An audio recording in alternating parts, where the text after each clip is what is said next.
안녕하십니까. 시장의 흐름의 주요 프로입니다. 알테오젠 보유하신 분들, 지난 금요일 폭등장 속에서 반가운 반등 보셨을 겁니다.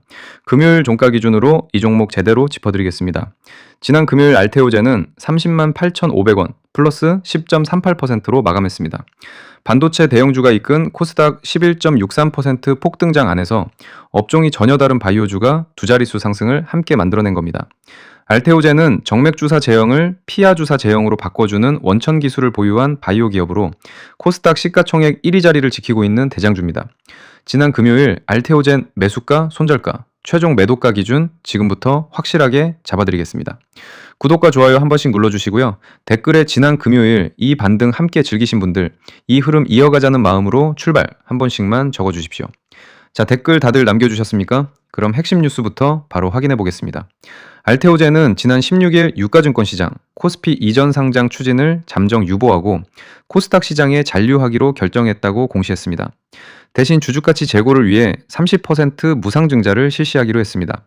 시가총액 30조 원 도약을 기대하며 지난해 12월 임시주주총회에서 코스피 이전을 승인받은 지 7달 만에 나온 결정입니다. 회사 측은 이전 상장을 철회하는 게 아니라 추진 시기를 잠정 유보하는 것이며 향후 시장 환경을 다시 검토해 재추진 여부를 결정하겠다는 입장입니다. 다들 지난 금요일 상승을 그냥 반도체 훈풍에 다른 종목들도 다 오른 거라고만 생각하실 수 있습니다. 그런데 반도체와 알테오젠 사이에는 아무런 사업적 연관성이 없습니다. 코스닥이 11% 넘게 오르는 날 왜 하필 바이오 대장주가 두 자릿수 상승으로 화답했을까요?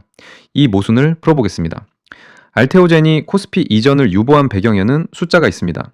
코스피 200 편입 시 예상 비중이 약 0.3%로 작년 이사회 결의 당시 추정치보다 약 69%나 낮아졌기 때문입니다. 이 시기 시가총액도 24조 원대에서 14조 4,415억 원까지 내려앉았습니다.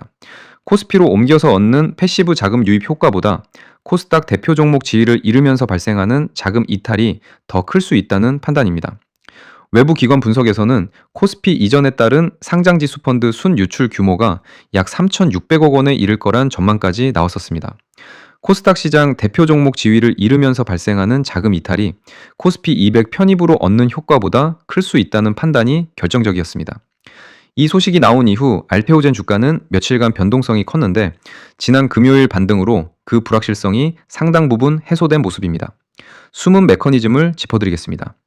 정부와 한국거래소는 최근 코스닥 시장 활성화를 위해 승강제 도입과 관련 대표지수, 상장지수 펀드 도입, 국민성장펀드 지원 같은 정책을 적극적으로 추진하고 있습니다. 코스닥에 남아 이런 정책 수혜를 받는 게 기업 가치와 주주이익에 더 부합한다는 게 알테오젠의 판단입니다. 여기에 알테오젠의 핵심 플랫폼인 RT비사가 만들어낸 성과도 재조명받고 있습니다. 이 플랫폼은 정맥주사 제형을 피하주사 제형으로 바꿔주는 기술로 미국 머크와 영국 아스트라제네카, 일본 다이치산큐를 포함한 6개 글로벌 제약사와 기술 이전 계약을 맺었습니다. 이 기술 하나로 누적 9조 원의 계약 규모를 달성했습니다. 특히 머크의 키트루다 피하주사 제형인 키트루다 큐렉스는 이미 미국 식품의약국 허가와 유럽 승인 권고까지 확보한 상태입니다. 알테오젠은 지난 3월에도 바이오젠과 이 기술을 활용한 2개 품목에 대한 추가 기술 수출 계약을 체결했습니다. 특허가 만료되는 정맥주사 치료제를 피하주사 제형으로 전환하면 특허 연장이 가능해지고 바이오시밀러의 시장 진입도 늦출 수 있어 블록버스터 치료제를 보유한 글로벌 제약사들의 관심이 이어지고 있습니다. 숫자로 확인해 보겠습니다. 지난 금요일 외국인은 64,404주를 순매수했고 기관은 9,617주를 순매도했습니다. 결정적인 데이터가 하나 더 있습니다. 이 종목의 투자 의견은 매수, 목표 주가는 40만 원으로 제시되어 있습니다. 지난 금요일 종가 대비로도 아직 상승 여력이 남아있는 수준입니다. 외국인 소진율은 14.61%입니다.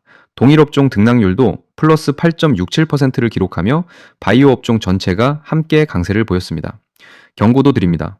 지난 금요일 장중 고가 31만 3,500원을 찍고 저가 28만 3,000원까지 밀렸다가 종가 30만 8,500원으로 마감했습니다.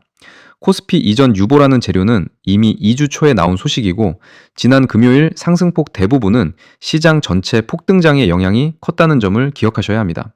이번 주 8월 4일 화요일 AMD 실적 발표로 반도체 심리가 흔들리면 시장 전체 분위기도 함께 출렁일 수 있습니다.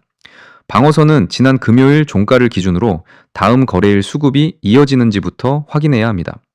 키트루다 SC 관련 마일스톤 수령이나 추가 기술 이전 공시가 나오는지도 함께 지켜봐야 할 변수입니다. 주식 투자의 진짜 실력은 매수보다 그 이후에 드러납니다. 대부분은 무엇을 살지 고민하지만 시장에서 오래 살아남은 사람은 흐름을 읽으며 어디까지 견디고 어디서 물러설지를 먼저 계산합니다. 결국 가장 중요한 건 기준을 어디에 두느냐입니다. 무작정 버티는 것이 아니라 지켜야 할 구간과 물러서야 할 구간을 구분할 수 있어야 합니다.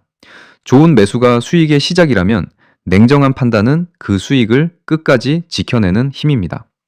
알테오젠의 대응 기준과 방어선, 그리고 반드시 주의해야 할 리스크 구간이 궁금하신 분들은 제 개인 번호 010-3991-7103으로 알테오젠 문자 보내주시기 바랍니다. 비용은 전혀 없으니 부담 없이 남겨주셔도 됩니다. 현재 시장의 흐름과 수급, 변동성 구간을 바탕으로 정리한 알테오젠 분석 리포트를 무료로 보내드리겠습니다. 다만 시장 변동성으로 안내 시점이 늦어지면 잘못된 대응이 될 수 있어 주말 중으로 문자 주신 분들께만 개별 안내드립니다.